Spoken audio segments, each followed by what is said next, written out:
Hoy, en 678, rebotes de las primarias. La autocrítica de Jorge Asís. A ver, yo decía, hoy en la Argentina está Cristina y el resto es paisaje.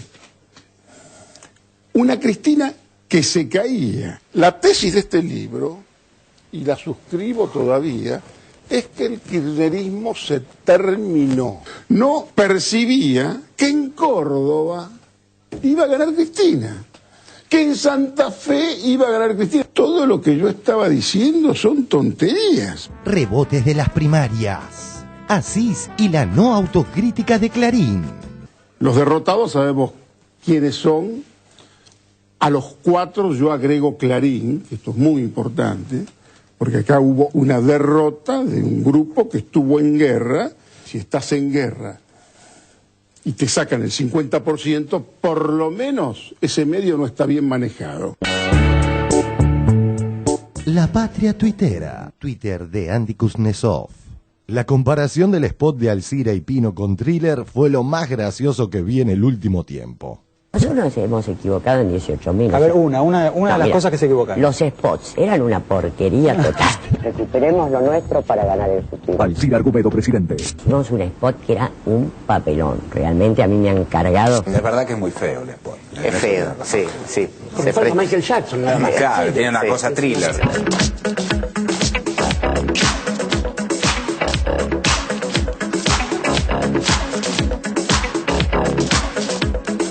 Rebotes de las primarias. La autocrítica de Alcira Argumedo. Alcira, más boludos no pudimos ser. Rebotes de las primarias. La autocrítica de Adrián Pérez. Fue una elección muy difícil para nosotros, ¿no? Y a la fuerza de oposición le fue mal, y particularmente a nosotros nos fue horrible. Bastante mal, digamos. Sí, bastante mal. Ahora lo de Cristina Kirchner fue paliza, ¿no?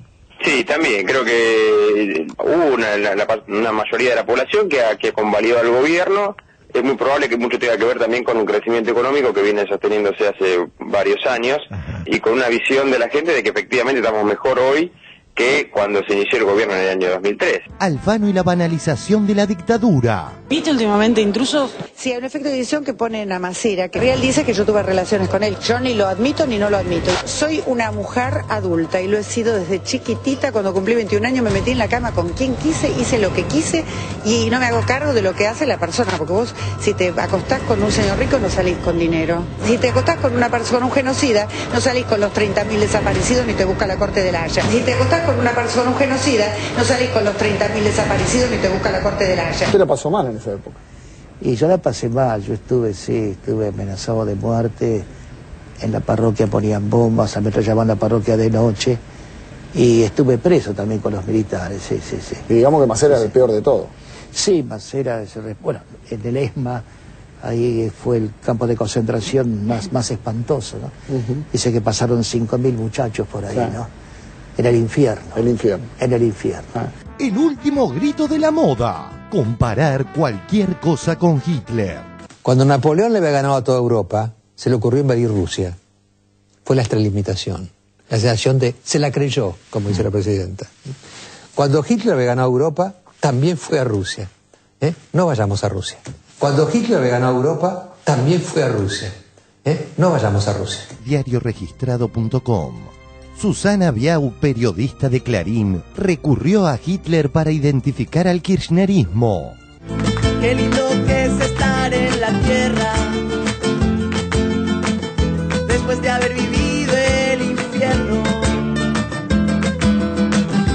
Qué lindo que es poder amarte y mirarte otra vez, después de estar tan enfermo. Corazón, que estás acá y acá latiendo, y me desenredes los ojos.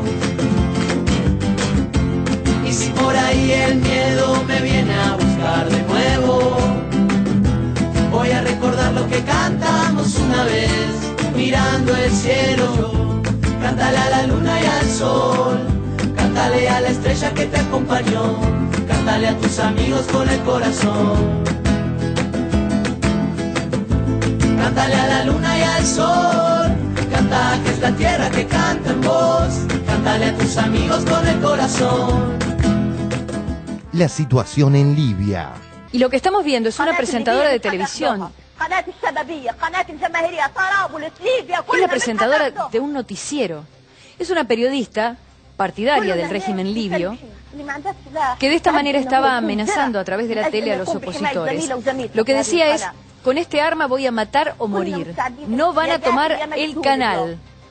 Y de esa manera también hacía partícipes de esta declaración a sus compañeros, diciendo que todos los trabajadores de este canal estatal y fiel al régimen pensaban resistir con las armas la toma que están realizando en este momento, casa a casa, los insurgentes.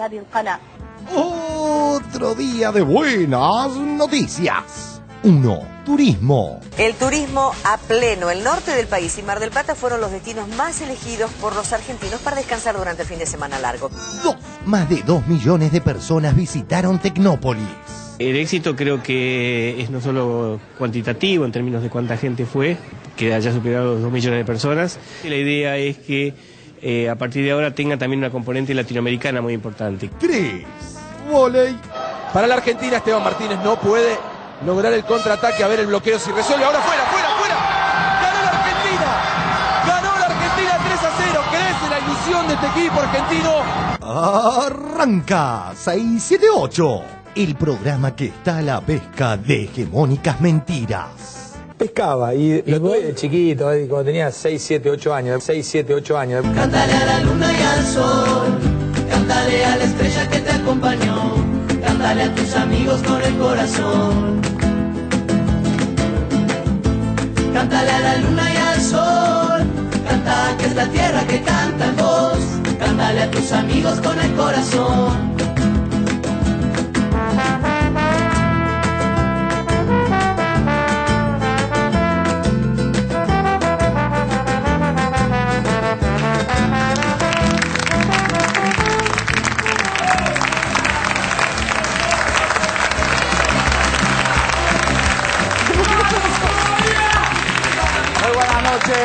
Muy buenas noches, ¿cómo les va? Bienvenidos a 678. Ustedes saben, los acompañamos durante 1 hora y media con este habitual resumen crítico de lo que ocurre en los medios de la República Argentina. Estimados colegas, buenas noches, ¿cómo están? Buenas noches. Muy bien. Hoy estamos sin Cabito y sin Barragán, pero vamos a estar lo mismo en el programa. Está acompañándonos hoy el señor Nicolás Lantos. Hola, Nicolás, ¿cómo te va? Bienvenido. Nicolás es periodista de Página 12 y de Radio Nacional Rock. Te estás transmitiendo, me decías, desde Tecnópolis. Estuvimos los últimos meses, ahora ya volvemos al estudio de siempre ahí en Maipú 555 en la Radio Nacional. ¿Y qué tal la experiencia en Tecnópolis? Divina, la verdad. Sí. Eso, hay un estudio montado de Radio Nacional ahí cerca de la entrada, con paredes de vidrio, con lo cual la gente pasa, se queda mirando. A veces es medio raro, uno está hablando y ver que la gente te mira, así es. Pero es muy lindo. Es chiquito. Es chiquito como para Simonki. Bueno, estamos esperando también a Gustavo Garzón, que va a llegar ahora en un ratito para compartir el programa con nosotros. ¿El Garzón de España? No. No, está acá en Buenos Aires. Vamos con el primer informe y tiene que ver con las repercusiones de las elecciones primarias. Estuvo Jorge así, como veíamos recién en la apertura, en el programa de Mariano Grondón, haciendo una autocrítica dirigida hacia él y también hacia la oposición. Lo vemos. Los rebotes de las primarias. La autocrítica de Asís. Ayer, de visita en el programa del doctor Grondona, el intelectual Jorge Asís practicó el sano ejercicio de la autocrítica. También cuestionó la virtualidad en la que vivieron y viven algunos opositores. Empecemos por lo segundo. Me interesa muchísimo en un hombre como usted, ¿qué reacción le provoca todo esto que ha pasado? Debo aceptar con cierto dolor que el kirchnerismo nos rompió con violencia la retaguardia. Sí. Al mejor estilo Dominique Strauss-Kahn. Había una burbuja del opositor muy fuerte y una gran subestimación de la inteligencia y la eficacia del kirchnerismo. Ayer reflejábamos a De Narváez admitiendo que estuvo de paseo por la virtualidad. Le seguimos agradeciendo por inspirarse en la famosa sección de 678. El modelo kirchnerista está agotado por los argentinos. Después de 7 años, el kirchnerismo deja al país en una peor situación de la que la recibió. ¿Qué sé yo? Si te lo dice, qué sé yo, si te lo dice... Yo hago un análisis y, perdón la subjetividad, yo creo que él eligió morirse antes de volver a perder otra elección. ¿Dónde está el 50% de Cristina? Discúlpeme. ¿Y saben qué va a pasar en las primarias? Porque en las primarias estoy absolutamente convencido que el kirchnerismo no tiene ese 50% que dice que lo acompaña. La presidenta superó el 50% de los votos. Yo le puedo asegurar que se puede ganar en primera vuelta. ¿Dónde están los 50 puntos de Cristina? La presidenta superó el 50% de los votos. Francisco de Narváez, tal vez nosotros actuamos en un microclima que no se condice con lo que pasa en la vida real. Ahora sí, pasemos a la autocrítica de Jorge Asís con respecto a las elecciones primarias. En los análisis yo no veo que de pronto no hubo otro espacio de la política que le hablara a la juventud. A ver, yo decía, hoy en la Argentina está Cristina y el resto es paisaje. Una Cristina que se caía. La tesis de este libro, y la suscribo todavía, es que el kirchnerismo se terminó. Una Cristina que se caía, una Cristina que venía de 2 o 3 derrotas importantes. Yo creo y levanto apuestas que Cristina no es candidata. Levanto apuestas que no va a ser candidata y que Cristina no va a ser reelecta. Lo que me parece que me confundí, y yo lo acepto, es en creer que ese resultado era el definitorio, digamos. No percibía que en Córdoba iba a ganar Cristina, que en Santa Fe iba a ganar Cristina. La consolidación de un candidato a presidente que va a ser Wiener y la certeza que lo único que le queda al oficialismo es jugar toda su suerte a la provincia de Buenos Aires. ¿Qué es lo que significa? Hoy Cristina es Scioli dependiente. El oponente de Cristina es el desmoronamiento del Frente para la Victoria. Ahí en la pizarra de ustedes significa que tiene un 75% de personas en Santa Fe, provincia sustancial, que no quieren saber nada con esta gente. Todo lo que yo estaba diciendo son tonterías, porque yo decía, no se puede gobernar con un divorcio de los grandes centros urbanos y con un divorcio de todo el voto Jorge, de los sectores agrarios, y ganó en todas partes.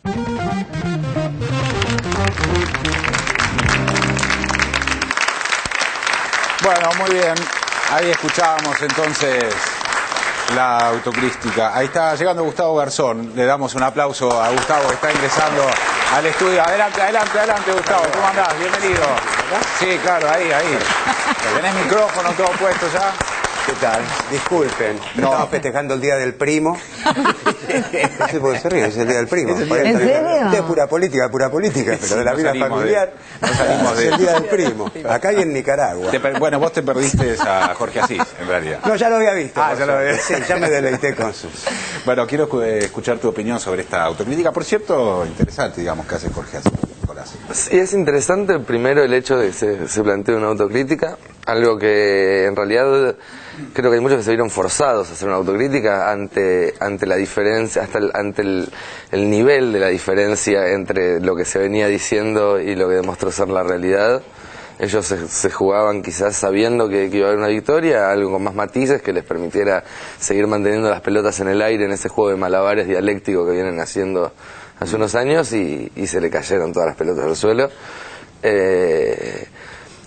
Y acá creo que se van viendo, uno cree ver cuando va leyendo opiniones o escuchando opiniones, uno va creyendo distinguir entre los que ya sabían más o menos cómo era y venían mintiendo descaradamente, y los que se comían su propio teje y se sorprendieron realmente. Creo que uno leyendo algunos columnistas de algunos diarios, no quiero dar nombres, pero con una lectura entre líneas se puede dar dando cuenta de quiénes venían, digamos, sosteniendo una mentira a capa y espada y quiénes se vieron envueltos en esa propia mentira. Es muy interesante ese punto, digamos, porque la calificación que hace Asís es: estuve diciendo tonterías, digamos. No es estuve mintiendo. o estuve operando. No. Estuve haciendo una mala lectura. Claro, estuve haciendo una mala lectura. Esa es la diferencia que quería marcar, que es un poco la que vos estás marcando, Nicolás, en relación a muchos periodistas que han escrito sobre el tema.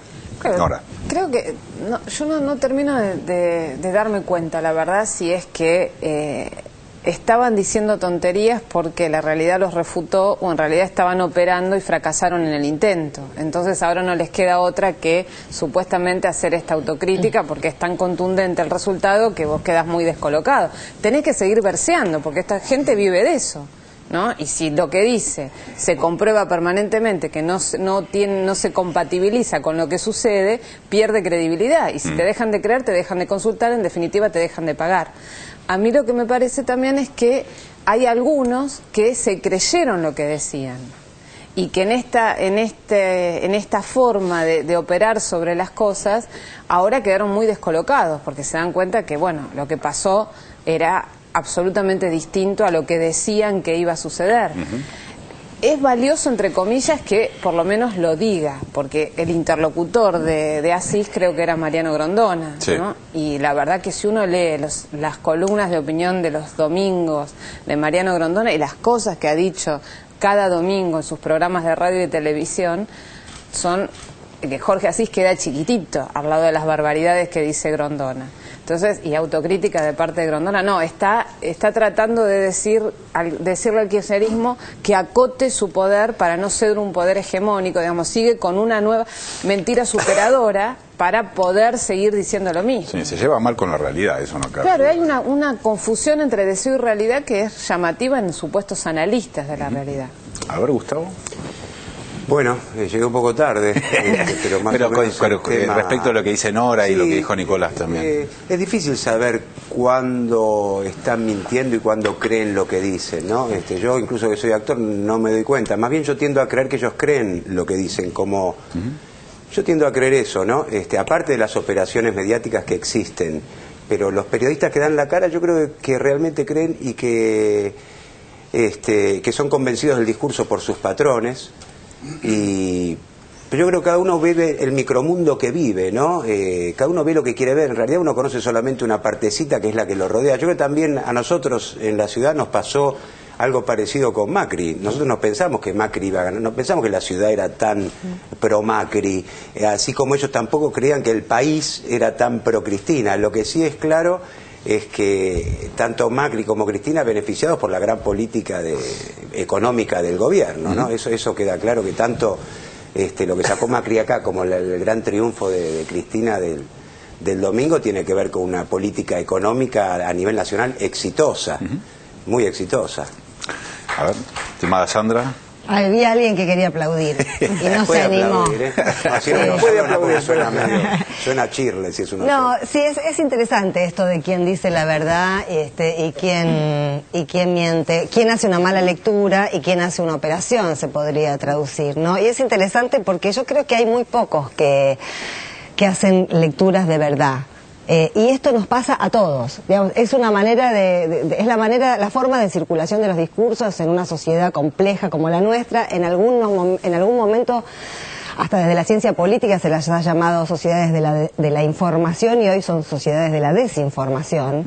Y, digamos, hay muy poca gente con pensamiento propio. En general, los discursos se echan al éter o al aire, y después la mayoría de la gente forma sus opiniones un poco con lo que trae y otro poco con el discurso de la radio que escucha, del canal de noticias que escucha. En ese sentido es interesante cómo en tan pocos días están aflorando estos discursos que están ahí disponibles para que la gente los tome, que es de vuelta mirar al pasado, comparar este triunfo con el de Menem en el 95, que digamos podemos hacer una lista de las 25.000 diferencias y la podríamos hacer, o con el segundo gobierno de Perón, que es más preocupante porque ese gobierno no terminó, lo terminaron. Vamos a seguir con el tema de las autocríticas. En este caso tiene que ver con la no autocrítica del diario Clarín. Ustedes saben que hay una sección que utiliza el diario Clarín, que es la famosa sección de los semáforos, que la utiliza como para criticar y ponderar distintas cuestiones de la política, de la vida social, etcétera. Bueno, en este caso lo usaron para favorecidos y perjudicados por las primarias, pero veamos para quién fue. Lo vemos.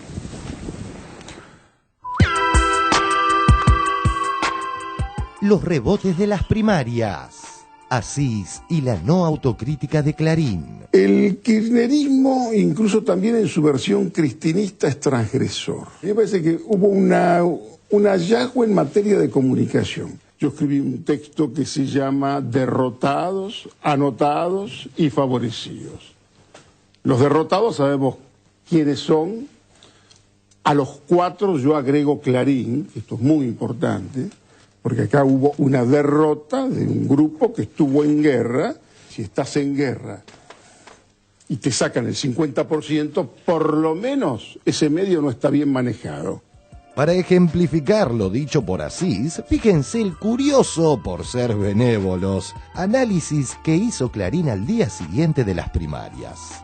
Dividió con un coqueto semáforo a los favorecidos y perjudicados de las elecciones. Obviamente, no se incluyeron en el semáforo rojo. Muy bien, entre los favorecidos figuran Cristina, Scioli, Alfonsín, de Narváez, sí, y Gerardo Zamora de Santiago del Estero. Extraño, ¿no? Alfonsín, que quedó a 38 puntos de Cristina, y de Narváez a más de 30 de Scioli. Bueno, pasemos al semáforo rojo. A ver, acá está Solanas, Igi, Sabatella, Julio Cobos, Aldo Rico. Che, ¿y Carrió, que sacó el 3%? La más férrea defensora del monopolio zafó del semáforo rojo. Sigamos. Los que están ahí no sirven para hacer la guerra. Un equipo de fútbol pierde 3 partidos y vos sabés que ya se cambia el director técnico. Acá nadie cambia. Nadie tuvo la menor equivocación. Te encontrás con todo, ¿no? Alguien me decía, Nelson, ¿y cómo perdieron ustedes? Le digo, mire, nosotros no perdimos. Nosotros marcamos los hechos y demás, y después damos la opinión. Nuestras opiniones son opinables. El tema ahora que surge, ¿no? Con todos estos resultados, lo que queda además en perspectiva, es un fin de ciclo para figuras de la oposición. Hay elecciones que producen mayor impacto que otras. Esta la ha producido. Y ha significado probablemente el final del proyecto de permanencia en el poder del matrimonio Kirchner. Fin de ciclo para figuras de la oposición. Han armado todo su imperio simbólico en base a la idea de objetividad y de independencia. No pueden dar ese brazo a torcer. Me parece, entonces lo que tienen que hacer es poner la responsabilidad en la oposición partidaria y separarse, empezar a separarse. Te encontrás con todo, ¿no? Alguien me decía, Nelson, ¿y cómo perdieron ustedes? Le digo, mire, nosotros no perdimos. Nosotros marcamos los hechos y demás, y después damos la opinión. Nuestras opiniones son opinables. Clarín, una derrota de un grupo que estuvo en guerra. Un equipo de fútbol pierde 3 partidos y vos sabés que ya se cambia el director técnico. Acá nadie cambia. Nadie tuvo la menor equivocación, ¿no es cierto? Bueno, por acá hubo derrotados fuertes.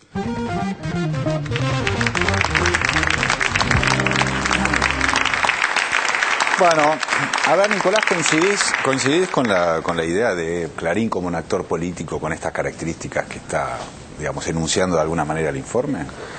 Creo que indubitablemente Clarín formó parte en los últimos años, más que nunca, de la política argentina, o por lo menos más expuesto que nunca. Era una especie, por lo menos desde la vuelta de la democracia, quizás un poco antes, una especie de mago de Oz atrás del telón, digamos, de la política argentina, y en los últimos años se vio obligado a revelarse. El hecho de que hoy en día en la calle la gente sepa quién es Mañeto, quién es Rendo, bueno, habla de que figuras que se sienten mucho más cómodas actuando en las sombras, como el malo del inspector Gadget, que solo se veía el respaldo del sillón y la manito, ahora tuvieron que salir a mostrarse, a revelarse, lo cual los ubicó como un actor político que ya eran, pero jugando más fuerte, jugando más explícitamente. Se quedaron a mitad de camino, porque no eran ni el mago de Dios en las sombras, ni un partido político que pudiera presentarse y agrupar detrás de sí a su propuesta. Hicieron una apuesta, obviamente les salió mal, y creo que eso va a reconfigurar la relación de fuerzas. El hecho de que se va a terminar de aplicar la ley de medios, etcétera, también va a ubicar en un nuevo lugar a Clarín, y desde ese lugar, con toda la legitimidad del mundo, podrá rearmar un discurso, podrá buscar adhesiones, pero creo que se acabó una época, lo que decíamos, fin de época, para los opositores, esperemos que estén más en lo cierto que la última vez que pronosticó un fin de época, es un poco cierto, no, a nivel Clarín por un lado, porque y a la manera en la que se estructuraban determinados poderes fácticos con respecto a la democracia, y también a nivel político hay muchos de los que son candidatos en octubre que no van a volver a imprimir su nombre en una boleta, que jugaron la última ficha y la perdieron. ¿Tenés esa perspectiva también respecto de la participación de Clarín en la política? Sí, es obvio. A partir de que asumió Cristina, con Kirchner no tanto, pero a partir de que asumió Cristina, el intento por socavar el poder, yo me acuerdo desde los primeros titulares de la valija de Antonioni, no pararon un día. Antonini, la valija de Antonioni. Antonioni fue el que echó su lema de olivo. Bueno, Antonietti era Antonioni. Estamos con un problema. Antonioni es un director. Bueno, esto quiere decir que no recordemos el apellido, quiere decir que como tantos eran pequeñas cosas magnificadas al extremo con el intento de socavar el poder de Cristina, y lo intentaron y finalmente no pudieron, porque triunfó la realidad real contra la realidad virtual.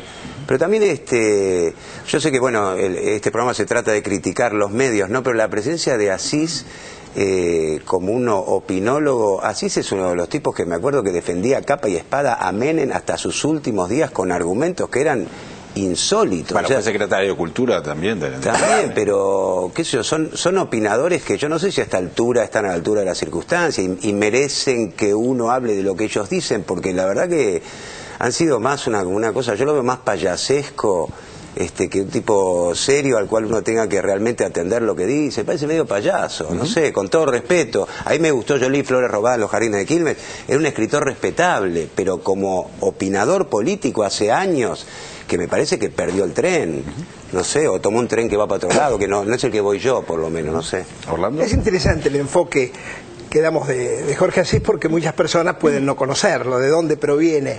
Dijiste bien, Enmarcado fue uno de los protagonistas digamos, de la época de Menem, un defensor desde la cultura, desde donde fuere, fue también embajador en Francia. Lo que quiero decir de Jorge Asís, que a veces hay figuras contradictorias. Cuando yo lo veía allí con ese porte, ese orgullo, porque era una autocrítica desde la soberbia, no desde la humildad. Cuando dice, yo dije muchas tonterías, una calificación que él sabe muy bien, porque maneja muy bien la ironía y el lenguaje, que disminuye la autocrítica. Pues si vos decís que es una tontería, estás banalizando un pecado mucho más grave. Pero lo que importó, que él dice, yo dije muchas tonterías, y en realidad le está diciendo a Grondona, y vos también.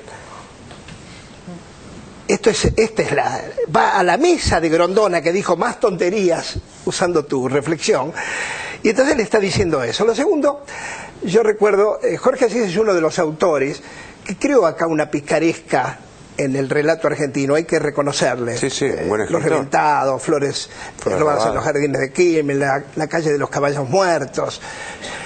Yo le reconozco ese valor que le reconocen obviamente muchas personas. Hizo un libro sobre Clarín, donde en una época que nadie hablaba del imperio, él hace desde adentro un libro que muchos consideraron miserable, porque los tocaba a ellos como protagonistas. Un libro donde se mete en la miserabilidad del oficio, con todos sus vericuetos y sus maldades, y es boicoteado por todas las editoriales que no le publican más nada a Jorge Asís. Y el libro es muy difícil de conseguir también, el libro, en su momento. El grupo Clarín compró el libro, ya se dedicó a que no hubiera más. Y uno de sus primeros libros, no recuerdo cuál fue dedicado a Haroldo Conti. Fíjense qué difícil es hacer el retrato de alguien simplemente con la anécdota, o como cuando yo reconozco lo que vos decís ahí, ¿por qué lo llamaron? Bueno, Jorge Asís tiene una experiencia política desde adentro del riñón del menemismo, muy fuerte, con contacto con muchos protagonistas de su momento. Él viene de la izquierda, él escribió un libro que se llama De cómo los comunistas se comen a los chicos crudos, una ironía para defender del liberalismo, que decía que los comunistas eran malos, etcétera, y hace uno de sus primeros libros. Entonces, qué contradictorio es ahora en esta situación. Yo no sé qué pasa por la cabeza de Jorge Asís, no sé cuál es el rol, pero lo llaman evidentemente porque se atreve a dar la cara, aún en estas circunstancias, porque él tiene una página, un portal donde escribe todas esas tonterías que él mismo se autocalifica. Pero los otros no lo hacen. Cuando uno ve lo que dice, Nelson Castro, la ambigüedad, yo diría la cobardía espiritual para no asumir un rol. Es como si mañana me tocara, voy a hablar en primera persona, que es la más cercana que tengo, me tocara perder porque ocurre algo en el que cambia el mundo y yo quedo descolocado, y yo niego este lugar que ocupé aquí, el lugar ideológico, para cambiarme, para matizarme. Ojalá que nunca lo haga, porque sería un miserable. Muy bien, vamos a cambiar de tema. Hay aplausos. Vamos a cambiar de tema. Tiene que ver en este caso con la sección que da cuenta de las nuevas comunicaciones en este momento en el mundo. La patria tuitera en 678. Soy 78, dale. La patria tuitera. Twitter de un falso Héctor Mañeto. Me duele en el alma cada tapa de Clarín que no destino a golpear al gobierno. Es un desperdicio. Pasemos a TVR. El ciclo comparó un spot de Alcira Argumedo con Thriller de Michael Jackson. Esto provocó el deleite de Andy Kuznetsov. Twitter de Andy Kuznetsov. La comparación del spot de Alcira y Pino con Thriller fue lo más gracioso que vi en el último tiempo. Nosotros nos hemos equivocado en 18.000. A ver, una de las cosas que se equivocaron. Los spots eran una porquería total. Recuperemos lo nuestro para ganar el futuro. Alcira Argumedo, presidente. Hicimos un spot que era un papelón. Realmente a mí me han cargado. Es verdad que es muy feo el spot. Es feo, sí, sí. Porque fue Michael Jackson, nada más. Claro, tiene una cosa Thriller.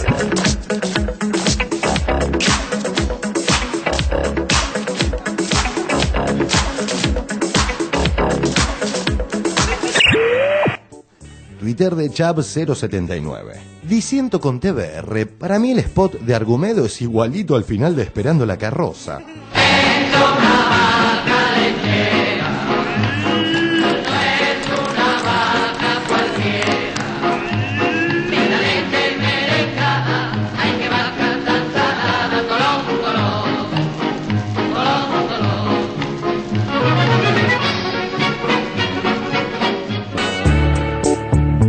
El tenista argentino Vasallo Argüello le respondió a Morales Solá por su falta de autocrítica que evidenció el periodista en su columna del domingo. La Nación, por Joaquín Morales Solá. El periodismo crítico no se equivocó. La sociedad hizo su propia selección. Es su derecho. Twitter de Vasallo Argüello. El periodismo crítico no se equivocó. ¿Ni un poquito de autocrítica, Joaquín? Twitter de Gabriela Cerruti. Que con semejante frío no haya crisis energética es una ofensa al periodismo económico argentino. Protesto. Twitter de María Pía Mata, presidenta de la Asociación Mundial de Radios Comunitarias. Chile carece de diarios democráticos. Los que hay son de derecha y disfrazan su ideología de neutralidad, sentido común. Twitter de un falso Héctor Mañeto. Admito que si el país no desaparece antes a causa de la inseguridad, la hiperinflación y la cámpora, CFK podría ser reelecta en octubre.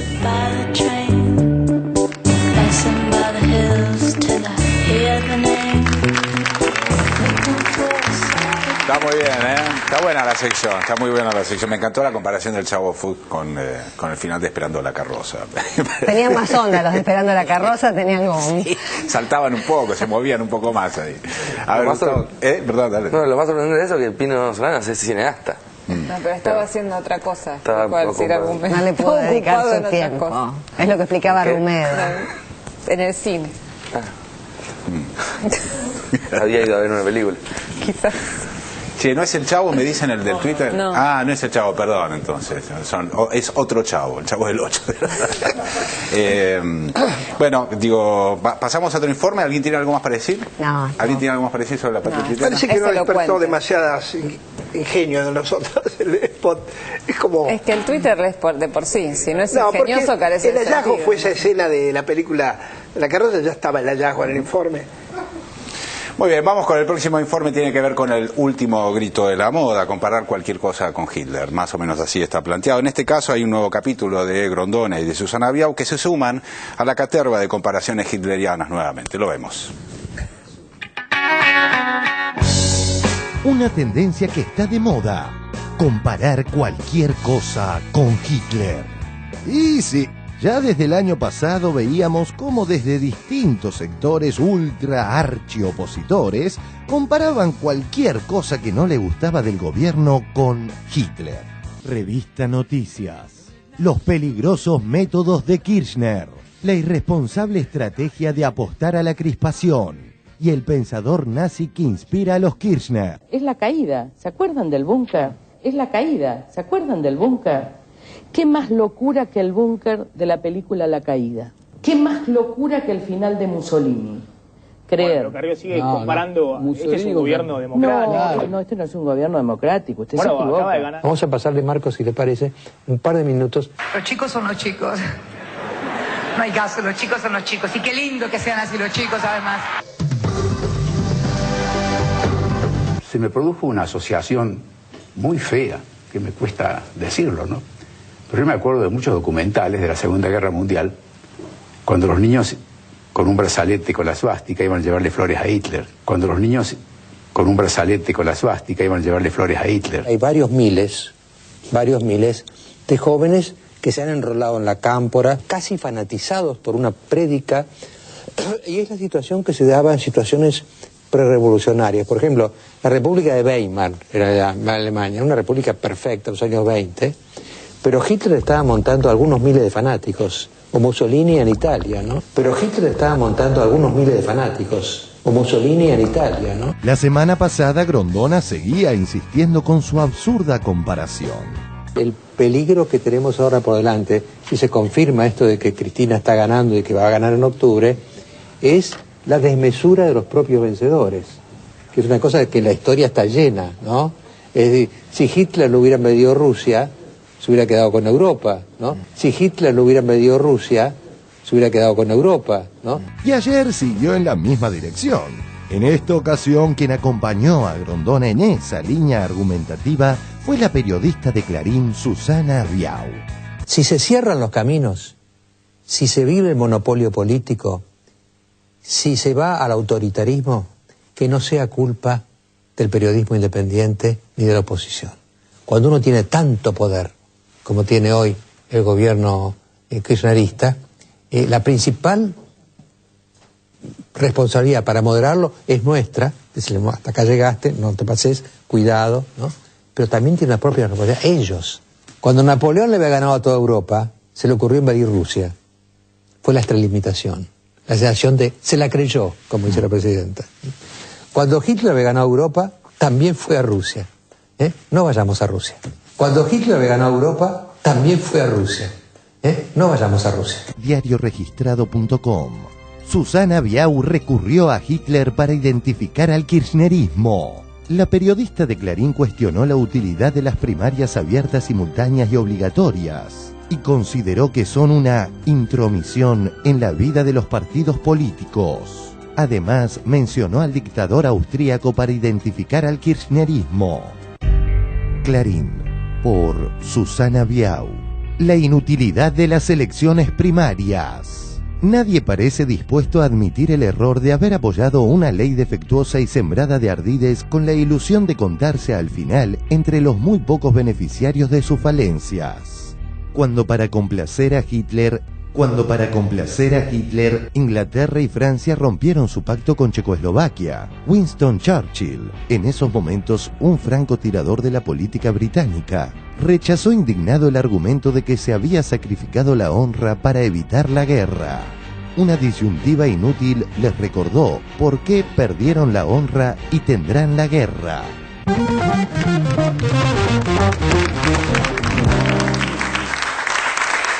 Bueno, interesante lo del informe. Me llama la atención esta cosa de que hay una gran parte de la derecha política, no solamente acá en Argentina, sino en todo el mundo, que cuando encuentra consenso real de parte de la sociedad respecto de proyectos políticos o cuestiones culturales, se asustan. Y eso me llama mucho la atención. ¿Por qué transmiten esa idea de temor? En realidad, cuando en realidad pueden transmitir la idea de la legítima defensa de sus intereses que se ven atacados frente a esta situación política o a determinadas situaciones políticas. Digamos, ¿no? Aparte, con qué facilidad se tilda de fascista, ¿no? Ahora la palabra fascismo, cualquiera dice algo y sos fascista, el gobierno es fascista. ¿Y qué es ser fascista? ¿Qué es ser fascista en la Argentina? No tiene mucho sostén el argumento como elemento de ataque. Simplemente uno tiene una idea y cree que es superior a la del otro y bueno, ahí hay elección y gana el más mejor. Y en todo caso el adversario tendrá que tener una opción política superadora para vencerlo y mientras tanto va a seguir gobernando y cada vez con más votos, porque en tanto y en cuanto la oposición se ocupe de lo que se ocupa y el gobierno siga profundizando y perfeccionando su modelo, lamentablemente van a tener que empezar a aceptar que cada vez se van a ganar con más votos, salvo que se empiecen a ocupar de verdad en la creación de una opción superadora que todos vamos a aplaudir, ojalá, pero por ahora me parece que no la hay. A ver, Sandra. Sí, no, que yo estaba pensando en la idea de base, que es la construcción de un poder popular, que no sea un poder de las élites como el que hemos conocido desde hace 200 años, y precisamente, bueno, estas son las piedras en el camino y los prejuicios desatados en el camino. Ahora, en relación a, más allá de estos personajes que de paso tal vez uno conoce y sabe que gente tiene inoculado el odio muy adentro, ¿no? Y lo va arrastrando a lo largo de su vida y va leyendo todo con el odio que tiene adentro.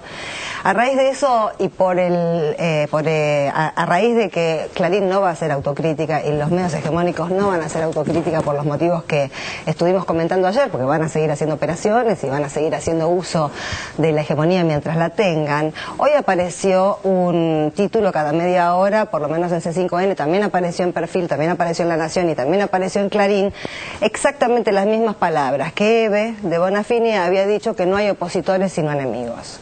Y yo creo que saliendo al cruce de esto, que ya empezó, porque ahora van a cargar de vuelta con que el kirchnerismo, Eve, bla, bla, son portadores del odio y se quieren comer crudos a los demás y no aceptan el disenso y todo. Digamos, si yo digo eso, lo que están diciendo todos ellos, según Eve, no hay opositores sino enemigos, lo que estoy refiriéndome a una persona que porta odio, sí, ¿no? Porque no ve al opositor como opositor, sino como un enemigo al que hay que aplastar. Ahora, Eve no dijo eso. Cuando uno se acerca y lee las declaraciones completas, se refería a que hay muchos opositores políticos, como el de Narváez, que estuvimos viendo en este mismo programa, que dijo que Néstor se murió para no enfrentar otra derrota. Viejo, si eso no es hablar con odio, a ver qué es. Se estaba refiriendo a eso. Recortan las declaraciones de ella y la vuelven a instalar en el lugar de la portadora del odio. A todas estas cosas, lamentablemente, tenemos que vivir con la guardia muy alta y con una capacidad de desmalezar el discurso porque lo siguen haciendo. Sí, no hay por todos lados. Me acordaba de lo de Fito Páez también, con la palabra asco se armó Fito Páez, digamos. Sí, Susana Biao puede hablar de Hitler, pero Fito Páez no puede hablar de asco. Claro, eso es muy, muy impresionante. Sí, sí, no, con el tema de Hitler es la verdad que cómo banalizan, digamos, una de las figuras más terribles, más atroces de la historia de la humanidad. Realmente es increíble ver cómo pueden apelar a esa comparación para sembrar miedo, porque si vos decís que alguien se parece a Hitler, ¿qué te genera eso? Terror, o que un régimen va hacia eso. Y a mí la verdad me sigue sorprendiendo algunos personajes que por ese odio del cual hablaba Sandra terminan también sacrificando su propia honra, ¿no? En función, no sé de qué intereses ya a esta altura, pero eso con algunos personajes me sigue resultando muy llamativo. ¿Te referís a personajes políticos y también periodísticos? Periodísticos también. Sí, me imaginaba eso. Yo, por ejemplo, me hubiera gustado saber más, la verdad, les pregunto a ustedes de Susana Biao.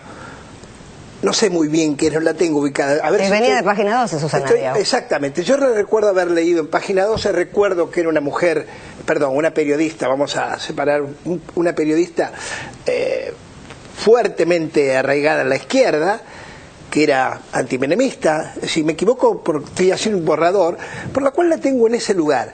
De pronto, cuando veo ese giro que da y aparece en diarios como Clarín, y no me extrañaría que le hicieran un reportaje en La Nación o en Perfil, digo, ¿qué ha ocurrido en esta bisagra? Porque era una figura preponderante. Hay otras. La Nata. Pero, bueno, es de la misma familia que la Nata. Me quedo en silencio porque no quiero decir nada. Es un sketch esto. Ustedes estuvieron ensayando.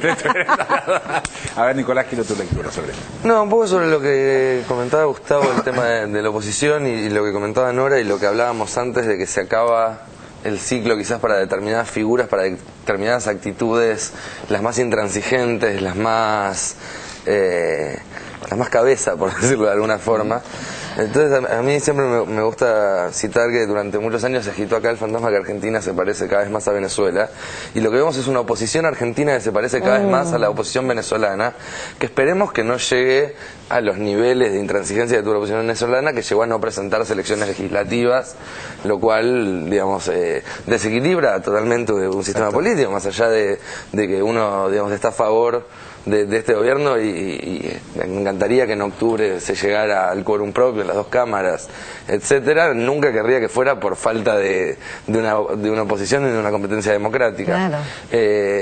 Entonces creo que con un poco de suerte estas prácticas más intransigentes se van a dejar atrás, y Argentina en el proceso, en el 2011-2015, va a parir una nueva oposición, una oposición distinta, que sepa reconocer algunas cosas buenas, que sepa sostener políticas de Estado que han demostrado tener buenos resultados, porque creo que hoy en día, digamos, lo que le falta al kirchnerismo para terminar de dejar un legado duradero en la Argentina es tener una buena oposición. Sí, eso es. Y además eso equilibra el sistema político, digamos, y produce sentido político también, porque si no hay tensión, si no hay alguna forma de conflictividad en la política, no se produce sentido político. Y te exige y te obliga a ser mejor. Lo que pasa es que cuando uno habla de una buena oposición, por ejemplo, sería absolutamente deseable que el radicalismo tuviera militancia y que pudiera escuchar a sus jóvenes, que pudiera pelar nuevos cuadros, ¿no? Para renovarse precisamente. El tema es que cada partido tiene que hacer lo que le corresponde. Nosotros no podemos generar militancia en otros partidos. Sí, yo creo que ahí aparece la famosa, ¿cómo te puedo decir? El reciclaje de algunos, el peronismo, que viene de varias variantes, valga la redundancia, algunas oscuras. Logra esta reivindicación a través de la juventud, del kirchnerismo, de la militancia, cosa que no ocurre en los otros partidos. Y cuando uno ve a los líderes de los otros partidos, no quiero ironizar porque es fácil, ahora desde este lugar que estoy me siento que es fácil lo que estoy diciendo y no quisiera que resulte fácil, pero cuando uno ve, por ejemplo, ese spot publicitario donde Alcira Argumedo misma lo critica, que a mí me llamó la atención que Alcira Argumedo, que es una mujer académica, dice: a mí no me conocía nadie, y la pregunta que se me ocurre desde lo más básico, y si no te conocía nadie, ¿cómo pretendes ser presidente? Claro. Es tan básico eso. Si no te conoce nadie, ¿por qué querés ser presidenta? Hay cosas que son interesantes. Entonces, creo que los partidos políticos en su genética están en el atraso y en el pasado. No pueden competir, porque para competir hay que avanzar por sobre lo que el kirchnerismo ha avanzado y tener actores sociales que apoyen eso. Tener actores sociales capacitados para pelearle al kirchnerismo esa parte de avance que tiene. Y los otros están en el atraso. Cuando uno ve, no quiero hacer el estereotipo, cuando uno ve a los que quedaron vivos después de esta elección provisoria, uno ve ese acartonamiento en el discurso, esa dureza en el discurso, y vos decís, mira, el cuerpo, vos sos un actor, el cuerpo, la cara, la mirada, es un envase, pero hacen el contenido. Y sí, tiene que ver con que la gente le crea o no le crea, ¿no? Es el trabajo del actor. Ahí hay políticos que uno le cree y otros que no les cree o no les suena raro. ¿Qué está diciendo? Muy bien, vamos a cambiar de tema, vamos a la situación en Libia. Por cierto, un día muy particular y muy importante. Cambiamos mucho. Sí, pasamos rápido, nos vamos de un lado al otro en el mapa con mucha habilidad. En este caso nos vamos al norte de África. Bueno, hay una situación obviamente muy complicada en Libia, fue la noticia más importante del día. Vamos a ver algo de la cobertura que hizo la televisión en el día de hoy sobre este tema. Dale. La situación de Libia. Página 12. La conquista de Trípoli. Las tropas rebeldes respaldadas por la OTAN ingresaron en la capital libia, el último bastión de Gaddafi. Lo que está pasando en Libia tiene la complejidad que el canal informativo más fuerte viene de Occidente, y la verdad que es Occidente que está tirando la bomba sobre Libia. Veamos cómo trató el tema Libia el canal Fox News, que defiende abiertamente a la derecha republicana de Estados Unidos y que posee una línea particularmente belicosa. But the scenes in Green Square are absolutely crazy. They are going just off their heads with excitement. Everyone wants to shout and shoot a gun. That is gunfire in celebration. Relieved they are. They're tearing down all the Gaddafi posters and they're pulling down all the green national flags. He is describing a mix of euphoria, anxiety, and amazement. And with this epic, almost instantaneous collapse of his forces, the long reign of the Libyan strongman Muammar Gaddafi appears over or nearly over tonight. And while the scene in Tripoli is one of confusion and chaos, the rebels definitely occupy that green square, their Times Square, the symbolic center of the city where Gaddafi used to exhort his people to stay strong and all the rest of his crap. El canal informativo más fuerte viene de Occidente, y la verdad que es Occidente que está tirando la bomba sobre Libia. Y lo que estamos viendo es una presentadora de televisión. Es la presentadora de un noticiero. Es una periodista partidaria del régimen libio que de esta manera estaba amenazando a través de la tele a los opositores. Lo que decía es: con este arma voy a matar o morir. No van a tomar el canal, diciendo que todos los trabajadores de este canal estatal y fiel al régimen pensaban resistir con las armas. La toma que están realizando en este momento, casa a casa, los insurgentes. Hay que recordar y contextualizarlo que Libia es una dictadura de 40 años de Gaddafi. No estoy hablando de Gaddafi ni de defensa de Gaddafi de 40 años de un régimen dictatorial, pero sí lo que hay que mencionar es que las bombas de la OTAN es lo que permite el avance de los rebeldes. Los rebeldes no existen de por sí, no podrían estar en condiciones de avanzar sobre las fuerzas leales de Gaddafi. Hablan de casi 2.000 muertes. Entonces, el avance de la OTAN fue teóricamente para frenar la represión sobre la población civil. Y la forma de frenar la represión sobre la población civil es tirando bombas que matan a más civiles. Hay una raíz profundamente económica y sobre un recurso estratégico no renovable, que es el petróleo. El petróleo de Libia, Libia es uno de los países con más reservas de petróleo en el mundo. Entonces, aquí está la discusión, el debate sobre quién se apropia de las reservas de petróleo. Por eso cuando lees titulares que dice alivio mundial. Infobae. La caída de Gaddafi en Libia, un alivio para la golpeada economía mundial. BBC Mundo. Cae el precio del petróleo por conflicto en Libia. Alivio en las bolsas europeas. Hay muchas cosas que aún no se han resuelto y este júbilo que se está viendo de algunos sectores a nivel mundial es muy peligroso. Titulares que dice alivio mundial. La verdad, ¿por qué alivio mundial? Porque dicen que ahora, cuando la OTAN o un gobierno títere de la OTAN está al frente de Libia, el precio del petróleo va a bajar. ¿Y por qué va a bajar? Porque va a estar bajo control de la fuerza de la OTAN, o sea, de Estados Unidos y Europa.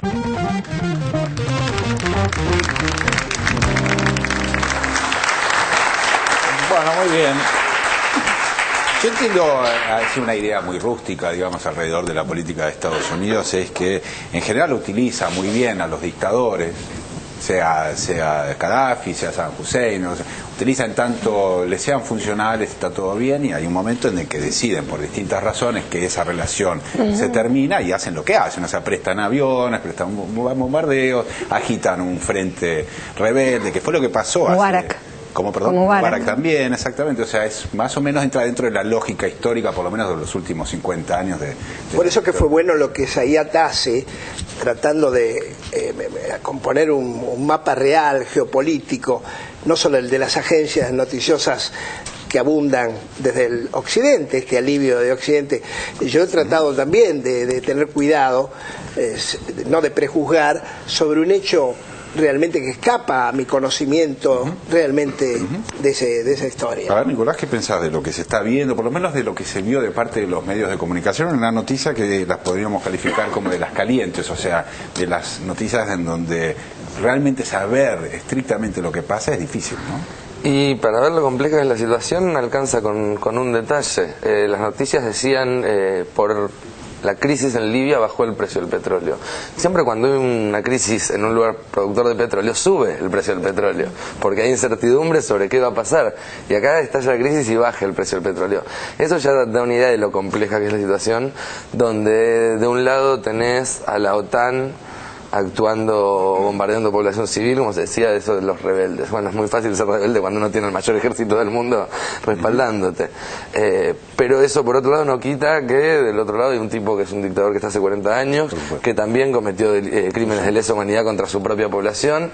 Entonces, ahí es cuando los puntos de vista maniqueos a veces se caen a pedazos y decir yo apoyo a tal sector o a tal otro sin hacer una crítica más profunda es complicado o incorrecto, incluso desde mi punto de vista. Y respecto al tratamiento que se hace acá, creo que sí, que es un tratamiento predigerido por medios intermediarios que pueden ser ya sea de Estados Unidos, como la CNN, o de Europa. Así como nosotros vemos que las noticias sobre Argentina se publican en El País están predigeridas por Clarín, porque en Europa la información de Argentina que se consume vía Clarín.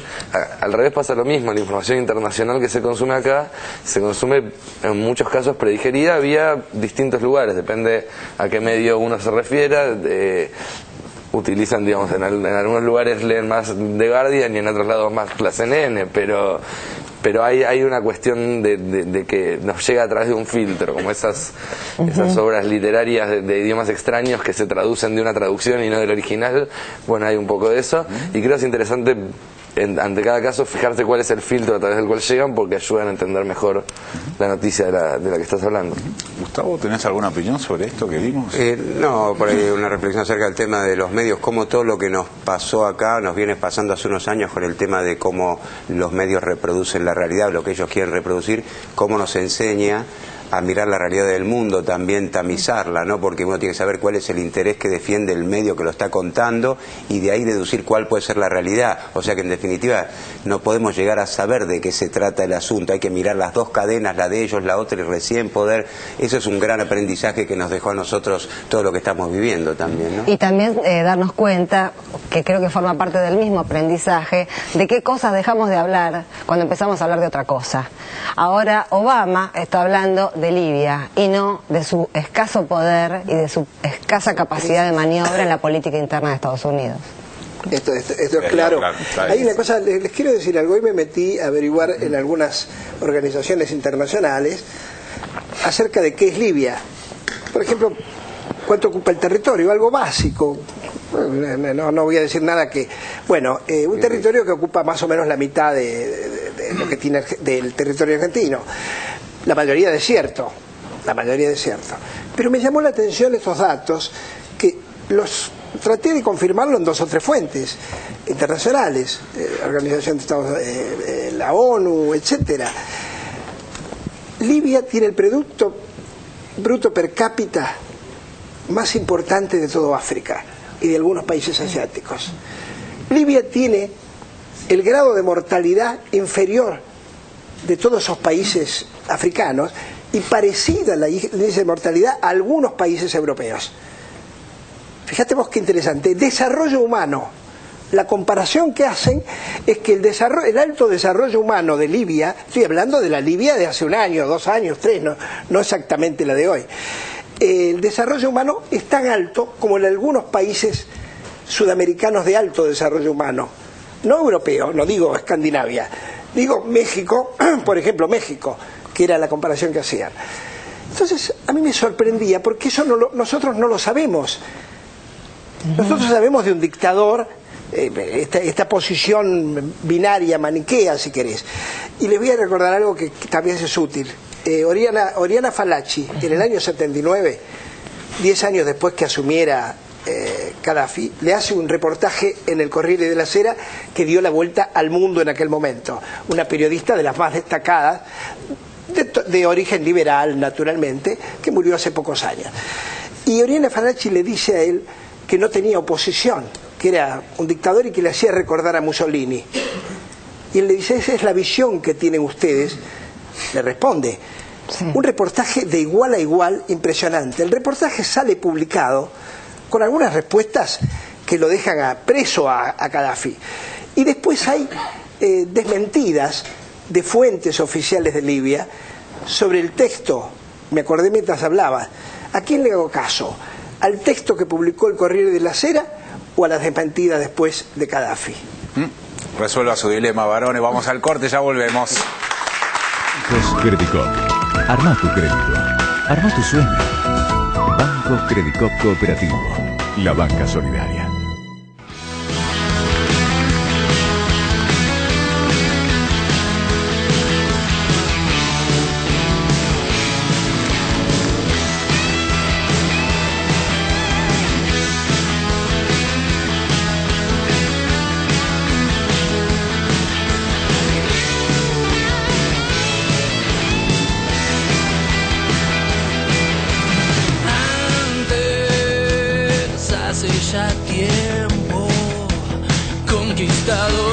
Nos imponían su dios del miedo.